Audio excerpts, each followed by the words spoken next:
오늘 주실 하나님의 말씀 창세기 36장 말씀입니다.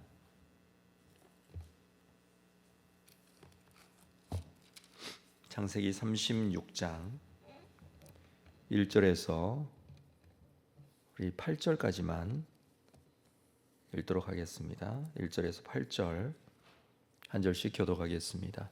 에서 곧 에돔의 족보는 이러하니라.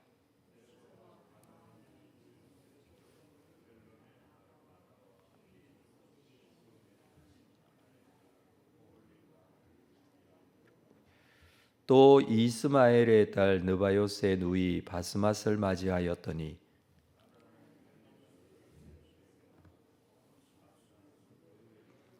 오홀리바마는 여우스와 얄람과 고라를 낳았으니 이들은 에서의 아들들이요 가나안 땅에서 그에게 태어난 자들이더라.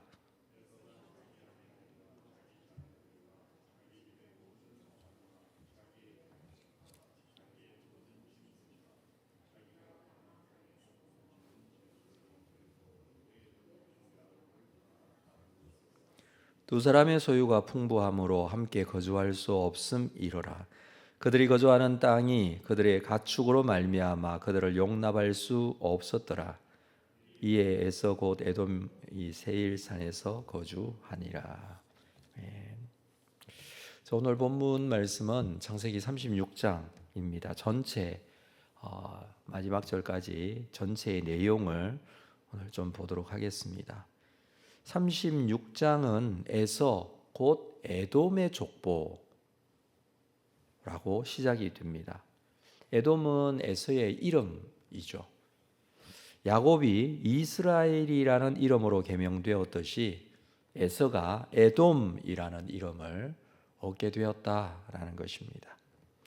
하나님의 언약의 백성에 들지 못한 이 에서의 족보, 그 내용을 36장에서 이렇게 좀 길게 43절까지나 길게 기록하고 있는 것은 좀 의아해 보이기도 합니다. 하나님의 언약과 관계없이 언약 밖에 있게 된 이 사람의 이 족보를 이 내용을 자세하게 기록하고 있는 것, 그것은 우리가 언약의 백성으로서 하나님 안에 살아가면서 또 다르게 가르침을 받아야 할 중요한 내용들이 이 속에 있습니다. 이 본문을 자세히 보면 우선 에서의 이 후손이 엄청나게 번성했다는 것을 우리가 알 수 있죠.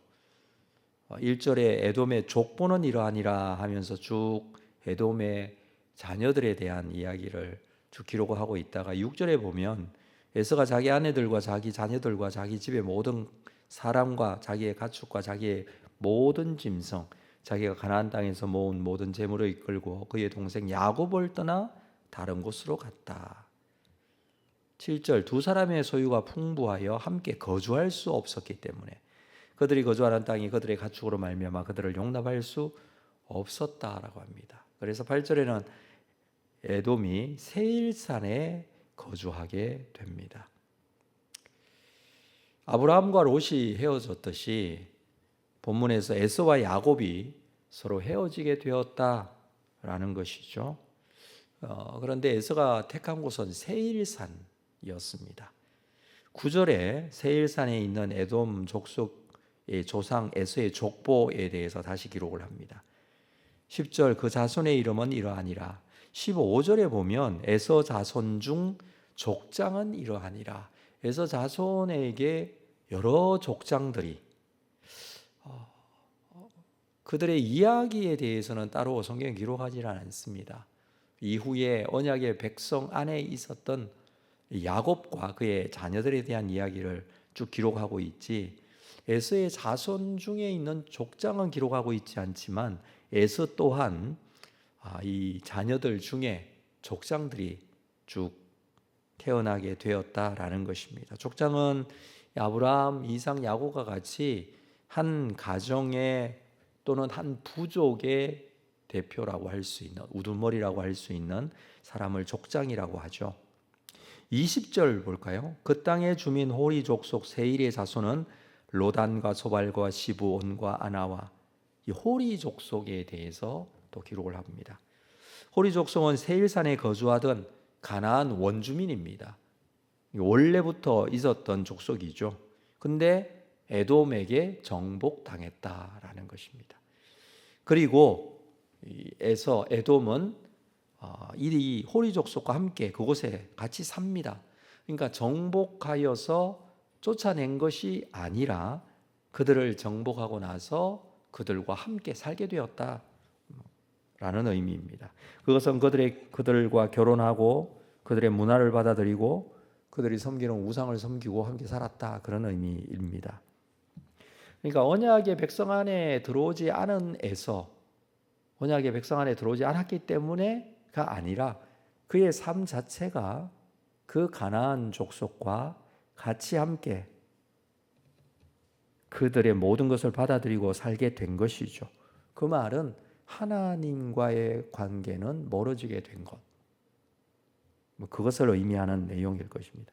자, 21절에 보면 호리 족속의 족장을 또 기록을 해주고 있습니다. 디손과 에셀과 디산, 이들은 에돔 땅에 있는 세일 자손 중 호리 족속의 족장들이에요. 그 말은 에서가 그곳에 가서 에서의 후손들과 이 호리 족속과 함께 더불어 섞여서 살게 된 것이죠. 에서가 하나님 앞에 하나님을 떠나고 또 하나님과 관계없이 다른 민족과 섞여서 그들의 우상을 섬기며 그렇게 살게 된 것을 말하는 것인데, 그렇다면 에서는 하나님 앞에 징계를 당하거나 못 살아야 되죠. 그렇지만 에서는 오히려 이곳에서 너무 잘 삽니다. 31절을 볼까요? 이스라엘 자손을 다스리는 왕이 있기 전에 에돔 땅을 다스리던 왕들은 이러하니라. 그곳에서 그 후손들이 또 왕들이 태어나면서 일찍이 에돔은 국가를 형성하고 강력한 왕권을 세우고 튼튼한 왕국을 이루게 되죠. 이런 말은 무슨 말이냐 하면 한마디로 에서는 그 이후의 후손들까지 잘 살게 되었다라는 것입니다. 우리의 신앙의 갈등과 혼란이 늘 여기에서 찾아오게 되죠. 이삭이 야곱을 축복할 때에 창세기 27장에 있는 이삭이 야곱을 축복하는 장면을 보면 모든 복이 야곱에게 가는 그런 축복을 하게 됩니다. 뿐만 아니라 이어서 나오는 에서에 대한 부분, 에서도 이삭을 찾아가서 자기에게도 복을 빌어달라고 그렇게 요구할 때에 이삭은 에서에게 오히려 저주에 가까운 그런 복을 빌게 됩니다. 그 말씀대로라면 야곱이 에서보다 훨씬 잘 살아야 되죠. 그런데 오늘 본문 36장에서는 에서는 세상에서 잘 살게 되었다, 성공하며 살게 되었다, 이런 의미로 기록을 하고 있는 것 같습니다. 부자가 되었고 세상적인 권력을 가진 가정이 되었고 족장들을 배출하고 왕들이 세워집니다. 그런데 이후에 야곱의 삶은 어떻게 됩니까? 라반의 집에서 모아온 재산이 있었지만 가나안 땅에서 살면서 기근으로 인해서 굉장한 어려움을 겪습니다. 사랑하는 아내도 일찍 죽게 되고 또 그가 애지중지 아끼던 아들도 잃어버리게 되고, 거기다가 야곱은 이 브니엘에서 있었던 사건으로 말미암아 다리도 저는 그런 절름발이의 삶을 살게 됩니다. 나중에는 애굽으로 내려가게 되죠. 가뭄 때문에 애굽으로 내려가게 되고 그 이방 나라에서 노예로, 종으로 그의 후손들이 살게 됩니다. 언약으로부터 멀어졌던 에서는 오히려 잘 살고 세상에서 성공하게 되는데, 신앙생활 잘하는 성도가 가지게 되는 이 의문, 오히려 성도가 더 잘 살지 못하게 되는 것 같아 보이는 그런 모습, 이런 고민과 갈등을 우리는 하게 된다는 것이죠. 36장 전체를 봐도 에서가 성공한 이야기들이 쭉 기록이 되어져 있습니다. 우리 시편 73편 말씀을 한번 찾아볼까요? 이 부분에 대해서 우리가 함께 좀 보아야 될 말씀이라고 여겨 시편 73편을 좀 한번 보겠습니다. 구약 성경 854페이지 73편을 좀 펴서 놓고 이 말씀을 보도록 하겠습니다. 73편. 이 시편 73편은 아삽의 시입니다. 아삽은 자기가 하나님을 믿는데 오히려 하나님을 모르는 사람들이 더 잘 살게 되는 모습, 이 모습을 보고 기록한 시입니다. 1절, 하나님이 참으로 이스라엘 중 마음이 정결한 자에게 선을 행하시지만, 2절, 나는 거의 넘어질 뻔하였고 나의 걸음이 미끄러질 뻔하였다. 신실한 아삽이었지만 넘어질 뻔하고 미끄러질 뻔한 적이 있다는 거예요. 3절, 이는 내가 악인의 형통함을 보고 오만한 자를 질투하였다. 악인들인데 그들이 형통하게 사는 모습을 보고 그랬다는 겁니다. 하나님이 참으로 마음이 정결한 하나님의 백성에게 선을 행하시는데 현실 속에서는 그렇지 않다는 것이죠. 4절, 그들은 죽을 때에도 고통이 없고 그 힘이 강건하며 사람이 당하는 고난이 그들에게는 없고 사람들이 당하는 재난도 그들에게는 없다. 그들은 죽을 때도 잘 죽는다. 좋은 병원에서 진료받다가 좋은 장례식장에서 좋은 묘지에 간다. 그런 의미가 될 겁니다. 뿐만 아니라 고난도 재앙도 없는 삶을 살아가고 있다. 6절, 그러므로 교만이 그들의 목걸이고 강포가 그들의 옷이며 살찜으로 그들의 눈이 솟아나며 그들의 소득은 마음의 소원보다 많고, 소득이 그들이 마음이 원하는 것보다 더 많이 생기는 그런 모습. 그들은 8절, 그들은 능욕하고 악에게 말하며 높은 데에 거만하게 말하며, 근데 교만하게 살지만 또 악하게 살지만 잘 산다는 거예요. 9절, 그들의 입은 하늘에 두고 그들의 혀는 땅에 두루 다니도다. 10절, 그러므로 그의 백성이 이리로 돌아와서 잔에 가득한 물을 다 마시고 말하기를 하나님이 어찌하랴, 지존자에게 지식이 있으랴. 오히려 하나님이 어디 있느냐, 이렇게 말한다는 겁니다. 12절, 볼지어다 이들은 악인들이라도 항상 평안하고 재물은 더욱 불어나도다. 믿는 사람으로서 살아가며 이 악인들이 더 형통한 모습을 보고 있습니다. 13절 볼까요? 내가 내 마음을 깨끗하게 하며 내 손을 씻어 무죄하다 한 것이 실로 헛되도다. 하나님의 백성으로 거룩하게 살아가고 있는데 이게 헛되게 여겨질 때가 있다는 거예요. 14절, 나는 종일 재난을 당하고 아침마다 징벌을 받는도다. 하는 일이 안 되는 일이 너무 많다는 거예요. 15절, 내가 만일 스스로 이러기를 내가 그들처럼 말하리라 하였더라면 나는 주의 아들들의 세대에 대하여 악행을 행하였으리라. 16절, 내가 어쩌면 이를 알까 하여 생각한 적 그것이 내게 심한 고통이 되었다. 이런 상황을 이해하고 받아들이기가 너무 힘들다는 겁니다. 내가 어쩌면 이것을 알 수 있을까? 17절 볼까요? 그런데 17절, 하나님의 성소에 들어갈 때야 그들의 종말을 내가 깨달았다. 하나님의 성소에 들어가서 내가 뭐가 뭔지를 깨닫게 되었다, 그 말씀이죠. 여러분, 이것은 하나님의 성소에서 하나님을 만나야지 얻을 수 있는 답이 있다는 겁니다.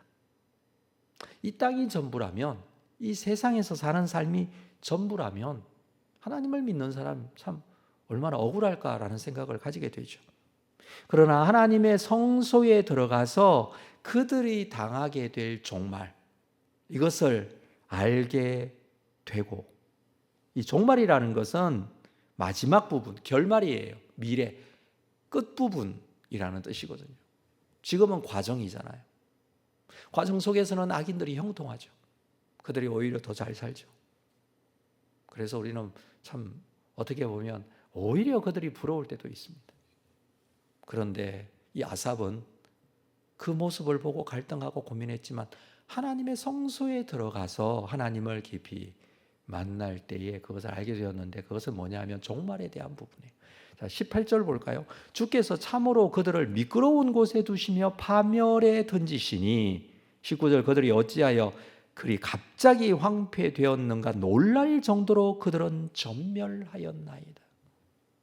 모든 것이 형통해 보였지만 마지막이 되면 그렇지 않다는 겁니다. 앞에서 3절에서 그들이 형통하다 그랬죠. 이 형통이라는 단어가 무슨 단어냐면 샬롬이라는 단어. 무슨 말이냐면 아무리 자기 스스로 나는 샬롬하다, 자기는 평안하다, 잘 살고 있다, 그들이 그렇게 말한다고 해서 그들의 삶이 평안해지는 것은 아닙니다. 결국 심판의 자리에 서게 된다는 것입니다. 그렇게 만사형통 부귀영화의 삶을 살던 악인들의 삶의 실상은 저주의 삶이 되는 것이죠. 그리고 아삽은 자신의 삶이 재앙을 당하고 징벌을 당하는 것 같은 그런 삶이 오히려 하나님 앞에 복된 삶이라는 사실을 깨닫게 됩니다. 24절 볼까요? 주의 교훈으로 나를 인도하시고 후에는 영광으로 나를 영접하시리니. 오히려 후에 나를 하나님께서 영광으로 영접해 주십니다. 25절 하늘에서는 주 외에 누가 내게 있으리요 땅에서는 주밖에 내가 사모할 리 없나이다. 말도 안 되는 이런 삶이 결국 하나님께서 인도해 주시는 삶이었다. 이걸 고백합니다. 후에는 나를 영광으로 인도해 주십니다. 결국 아삽이 깨달은 것은 단순히 이 땅에서 부귀를 누리는 것이 복이 아니라 하나님과 함께하는 것이 복이었구나라는 것을 알게 되죠. 28절 볼까요? 하나님께 가까이함이 내게 복이라. 내가 주 여호와를 나의 피난처로 삼아 주의 모든 행적을 전파하리라. 하나님께 가까이함이 복이라. 하나님은 선하시며 하나님은 거룩하시기에 하나님께 가까이 나아가기 위해서는 우리는 거룩해져야 합니다. 그러기 위해서는 우리는 자신이 무너지고 자신을 부인하고 하나님께서 함께 하셔야 한다는 신앙의 고백을 하기 위하여 때로는 우리는 힘든 일을 겪기도 합니다. 믿음을 끝까지 지키고 하나님과 함께 하기 위한 삶을 살기 위해서 고난을 당하기도 하고 그것 때문에 힘들기도 합니다. 그러나 결국 하나님을 믿는 예수 그리스도의 보혈의 능력으로 우리는 하나님께로 갈 수 있습니다. 우리는 악인의 형통을 닮으려고 할 필요가 없습니다. 에서의 모습 부러워할 필요가 없습니다. 야곱의 입장에서는 어떻게 에서는 저렇게 잘 살까라는 생각을 할 수도 있었을 거예요. 그러나 하나님을 가까이 함이 내게 복이라 이렇게 고백한 이 아삽의 고백처럼 우리 또한 하나님을 가까이 하고 있다는 이 자체가 얼마나 큰 복인지 우리가 다시 한번 깨닫게 될 뿐만 아니라 이 28절 마지막에 보면 주 여호와를 나의 피난처로 삼아 주의 모든 행적을 전파하리라. 전파하겠다. 그렇게 말하고 있습니다. 우리는 우리 주변 사람들에게 이것을 말할 수 있어야 된다는 거예요. 하나님을 가까이 하는 게 얼마나 큰 복인지에 대해서, 진정한 복이 무엇인지에 대해서 말할 수 있어야 된다는 것입니다. 자녀들에게도 가족들에게도 우리 주변에 믿지 않는 사람들일지라도 그들에게 말할 수 있어야 된다는 것입니다. 내가 전파하겠다 말한 이 아삽처럼 그들에게 하나님을 가까이 하는 것이 복이라고, 세상에서 많은 것을 얻었다고 복이 있는 것이 아니라 좋은 것을 이 땅에서 많이 얻었다고 세상 이 땅에서 떵떵거리며 사는 것이 복이 아니라 하나님을 가까이 하는 것이 복이라고 전하고 가르치고 보여주는 그런 하나님의 사람이 되어야 할 것입니다. 우리의 삶을 인도해 가시는 하나님, 그분과 오늘도 동행하는 삶이 되시기를 바라고, 그것이 우리의 신앙의 고백의 가장 중요한 곳에 있음을 알고 세상을 부러워하는 것이 아니라 하나님과 함께하며 주의 뜻을 이루는 귀한 복된 삶 다 될 수 있기를 주님의 이름으로 축복합니다. 기도하겠습니다. 하나님 아버지, 세상에 많은 사람들이 성공하고 잘 살게 되는 것을 보며 오히려 믿는 사람이 어렵고 힘든 그런 삶을 살게 되는 것 같아 우리의 마음에 고민과 갈등이 일어날 때도 있지만 오늘 이 아삽의 고백을 통해서 그 말씀을 통해서 오히려 악인의 형통이 아니라 하나님을 가까이 하는 것이 내게 복이라는 사실을 깨달았던 이 깨달음, 우리에게도 신앙의 고백으로 나타날 수 있기를 원합니다. 오늘도 하나님을 가까이 하는 귀한 삶이 되기를 원하고, 그로 인하여 주시는 하늘의 영광 뿐만 아니라 그 하늘의 평강 우리에게 임하게 되는 귀한 시간이기를 원합니다. 주님, 오셔서 우리 가운데 거하여 주시고 우리가 주의 뜻대로 행하며 순종하며 주의 영광을 드러내고 또 이것을 전하고 살아가는 귀한 삶이 되게 하여 주옵소서. 예수님의 이름으로 기도합니다. 아멘.